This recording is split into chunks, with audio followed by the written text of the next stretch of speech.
সত্যম শিবম সুন্দরম। ওম নমঃ শিবায়। ওম নমঃ শিবায়। ওম নমঃ শিবায়।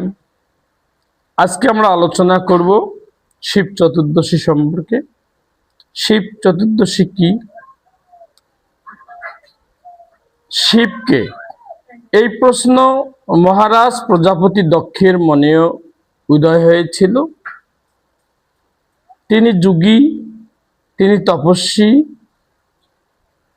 তিনি ব্রাহ্মণ, তিনি ক্ষত্রিয়, বৈশ্য, শূদ্র। তিনি যদি তাই হন, তাহলে তিনি সংসার করেন কেন? তার স্ত্রী কেন? তিনি শ্মশানে কেন থাকেন? তিনি ধ্বংস করেন কেন? শিব হচ্ছে সন্ন্যাসী, তিনি শ্মশানে থাকেন। তার হাতে বাদ্যযন্ত্র রূপে ডমরু আমরা দেখতে পাই, অর্থাৎ তিনি বাদ্যযন্ত্রের প্রবক্তা। তিনি ব্রহ্মাকে সঙ্গীত শিক্ষায় শিক্ষিত করেছিলেন। মহারাজ দক্ষ যজ্ঞ করার সময় যখন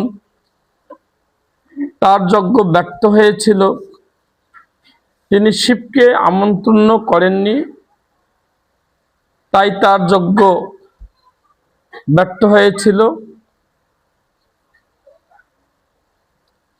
তার স্ত্রী পার্বতী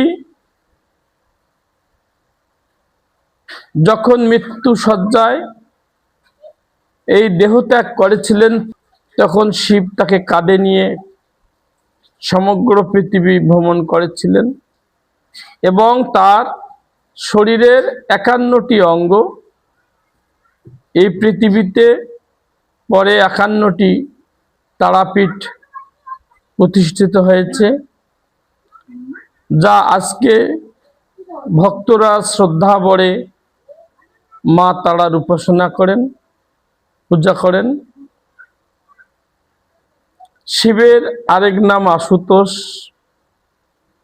তিনি গঙ্গা জল, পত্র, পুষ্প, ফল দিলেই তিনি অল্পতে সন্তুষ্ট হন, তাই তিনি আশুতোষ। দেবতারা তাদের যুদ্ধে শিবকে আহ্বান করেছিলেন। শিব সেই বিষ পান করে তিনি নীলকণ্ঠ রূপে ভক্তদের হৃদয়ে পূজিত হয়ে আসেন।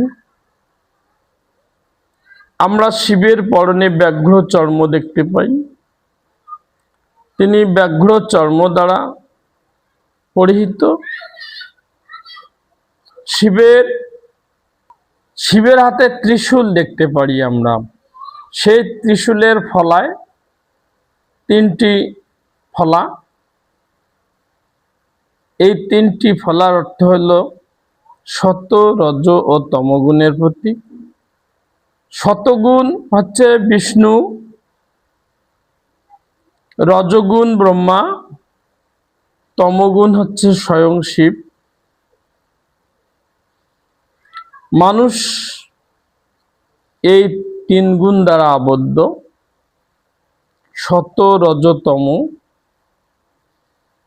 ভগবান শ্রীকৃষ্ণ গীতায় বলেছেন, দৈবী হিয়েসা গুণময়ী মম মায়া দুরাত্মায়া মাম এব যে প্রপদ্যন্তে মায়া মেতন তরন্তিতে। অর্থাৎ মানুষ যতক্ষণ পর্যন্ত এই গুণ থেকে উত্তীর্ণ হতে পারবে না, ততক্ষণ পর্যন্ত মায়ার মধ্যে আবদ্ধ থাকবে।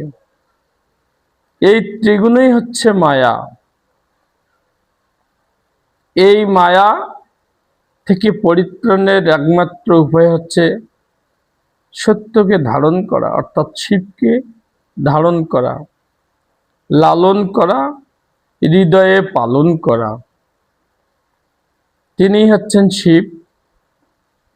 আমরা শিব চতুর্দশী সনাতন ধর্মাবলম্বীরা শিব চতুর্দশী শিবের মাথায় জল ঢালেন, শিবলিঙ্গ প্রতীকে তারা পূজা করেন। লিঙ্গ শব্দের অর্থ হচ্ছে সুন্দর বা প্রতীক, যার পূজা অর্চনার মাধ্যমে এই দেহের মধ্যে সমস্ত পাপ তাপ দূরীভূত হয়। সেটাই হচ্ছে শিবের প্রতীক বা শিবলিঙ্গের পূজা অর্চনা। শিব চতুর্দশী এই পঞ্চভৌতিক দেহ অর্থাৎ ক্ষিতি অপ তেজ মরুদ্যম মন বুদ্ধি অহংকার অষ্ট প্রকৃতি দ্বারা গঠিত, যা নিম্ন প্রকৃতি হিসেবে পরিচিত। ছয় রিপু কাম ক্রোধ লোভ মোহ মদ মাৎসর্য, অর্থাৎ এই যে ছয় রিপু ও অষ্ট প্রকৃতি 8 6 14, এই 14 গুণ থেকে যদি মানুষ উন্নীত হতে পারে তাহলেই তিনি শিবত্ব প্রাপ্তি লাভ করতে পারে, অর্থাৎ সুন্দরকে ধারণ করতে পারে। এরই মাধ্যমে আমরা আদিভৌতিক আদিদৈবিক ও আধ্যাত্মিক পথ উন্নতি লাভে আমরা আমাদের সাধনাকে জীবনকে সুন্দর করতে পারি। ইহাই হচ্ছে শিব চতুর্দশীর তাৎপর্য। ওং নমঃ শিবায়, ওং নমঃ শিবায়, ওং নমঃ শিবায়। শিবম সত্যম সুন্দরম।